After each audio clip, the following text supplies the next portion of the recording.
Hello, guys. Just Hey, jumping hey. right into things. So this panel, we're going to kind of pick up a bit where we left off at our intro panel yesterday. Go over some raids info, questing info, gameplay, and other systems that we didn't get to talk about yesterday, and then we'll have some time for question and answer right after that. So let me just jump right into this. I wanted to talk a little bit more about the raid content that we're going to have in Warlords of Draenor. So yesterday I mentioned the Blackrock Foundry raid. This is going to be the capstone of the raid content that we launched the expansion with. As I mentioned, we're going to try to repeat the two-tier system that we had in Mists of Pandaria, where we have that sort of smaller intro tier that's available right away to kind of whet your appetite for raiding, as most of the world is still leveling and gearing up and getting ready for that. And then a few weeks after that, we unlock, sort of the real centerpiece of the intro expansion content, and that's going to be the Blackrock Foundry. Now, this is the center of the Iron Horde war machinery in the zone of Gorgrond. It's going to be a 10-boss raid and non-linear layout. We have heard you guys, we miss Ulduar 2, we miss Icecrown Citadel, that type of layout. There's a lot to be said for delivering both an epic raid. And so does one other guy. Exactly. Just that one guy, though. There's a lot to be said for delivering an epic raid in terms of scope, but also giving you the freedom to kind of work your way through a place more organically, instead of just proceeding from boss 1 to 2 to 3 to 4. It's also nice to be able to choose what you're going to progress on, and so forth. So we're happy to do that. And your goal here is going to be to dismantle the Blackrock Foundry from the inside, tear down the war-making capabilities of the Iron Horde, and face off against Warlord Blackhand, who is the chieftain of the Blackrock Orcs, and heads up the Foundry as a whole. Now, this is a concept illustrating just kind of the general vibe we're going for here.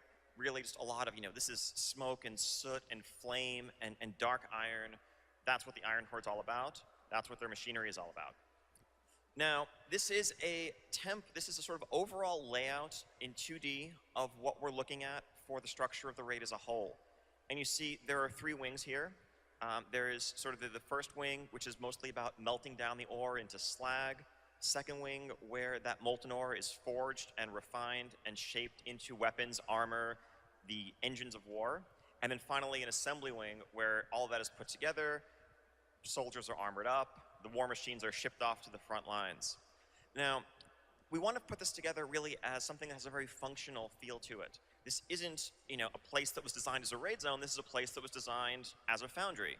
And we want to get back to some of that interconnectedness that you got as you walk through old places like Upper Blackrock Spire or Blackrock Depths, where you can kind of look down and see the other parts of the zone going on around you. So just because you see this 2D layout where everything is spread out in different directions, that's really more just to kind of help us in our conceptualization of the zone.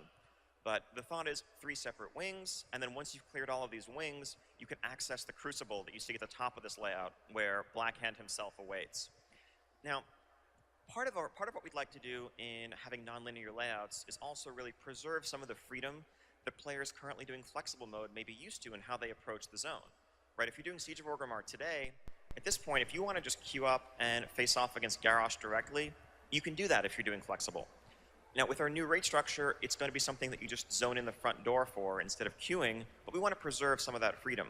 So we envision some things such as maybe once you've cleared all the wings a certain number of times, maybe you can forge a key that lets you directly access the Crucible later on, if your raid leader has that ability, so that you don't necessarily have to feel like if you have to re-clear 9 bosses just to get to the 10th every time.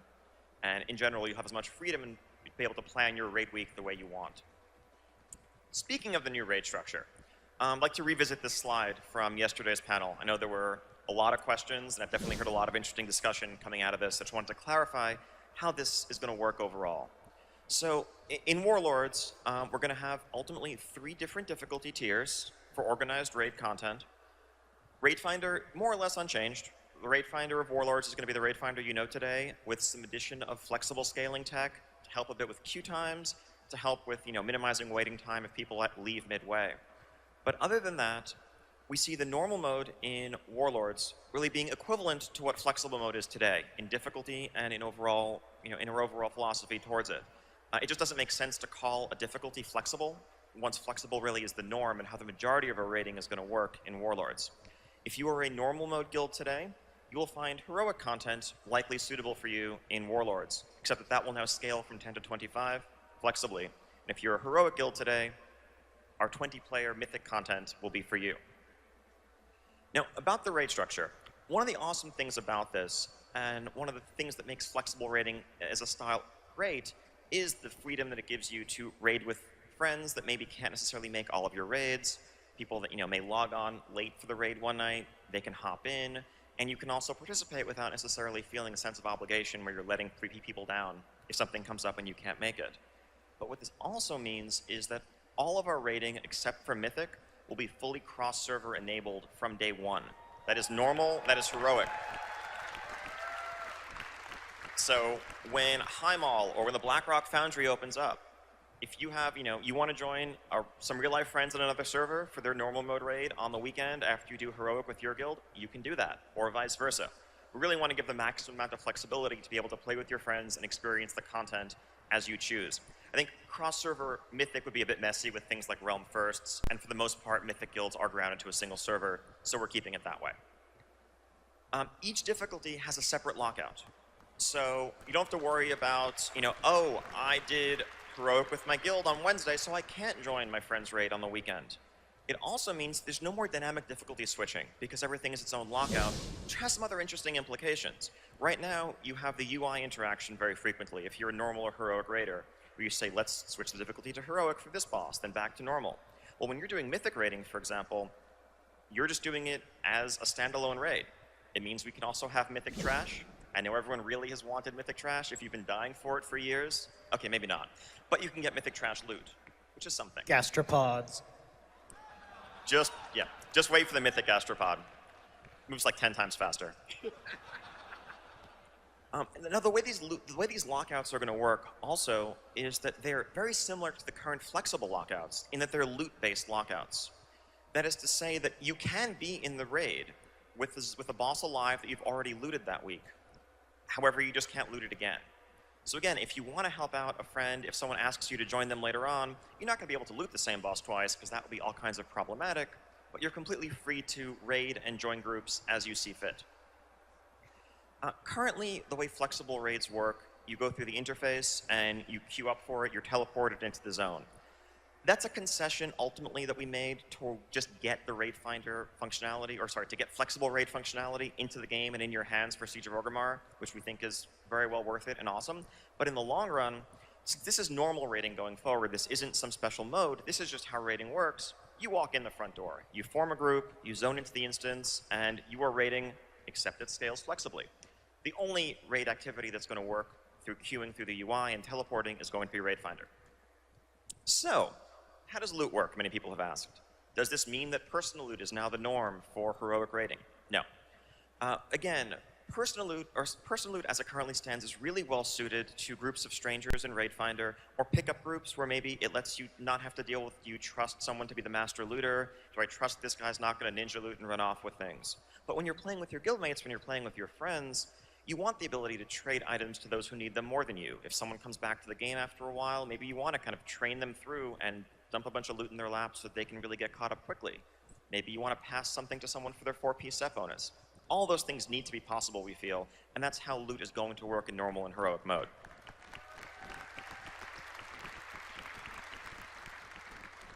So that raises the question, of course, well, how is the drop going to work? If I have 13 people, do I get 2.6 loots? What is 0.6 of a loot?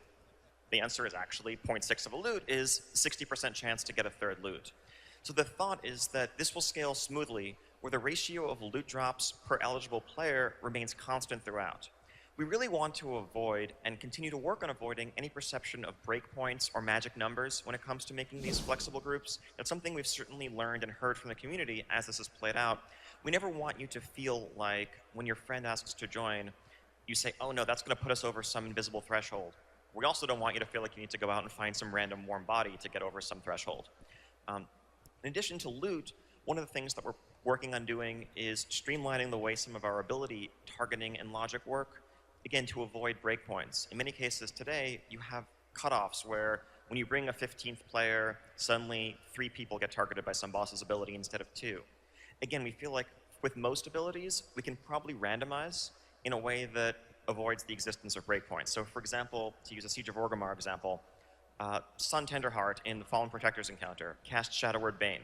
Shadowward Bane hits two people if you have 10 players, 5 people if you have 25. Today, the second you go from 14 to 15, it starts hitting a third person, which makes many people, I think, somewhat justifiably feel, oh, we should try to avoid having 15. 14 is kind of a magic number. Well, if instead it just hit when you had 14 and had an 80% chance of hitting 3, 20% chance of hitting 2, over the course of the fight as a whole, you're still going to see the same number of debuffs on average, but you're never going to feel like you're hurting yourself by bringing an extra person.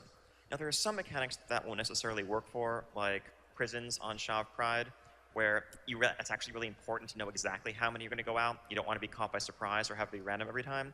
But for the most part, we're going to do everything we can do to avoid the existence of breakpoints when it comes to mechanics, when it comes to loot, and to really make it feel like, okay, you have 17 people online, go raid with 17. You have 12 online, go raid with 12. Just play with your friends, have fun, enjoy the content.